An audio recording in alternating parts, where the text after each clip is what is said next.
Hello guys, gagawa ako ng affogato dessert.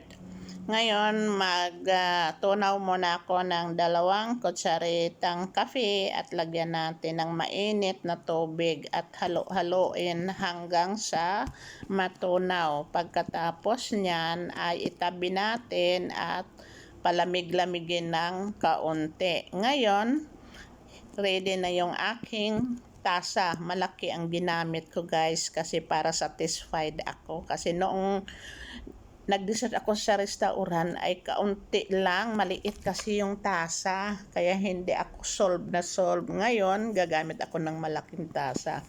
Nilagyan ko na ng kape yung malaking tasa at lagyan natin ng 4 na scoop na ice cream. Vanilla ice cream yan guys.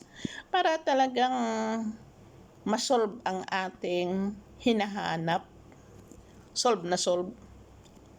Sahayan guys. Madali lang naman gawin. Pero sa una medyo complicated.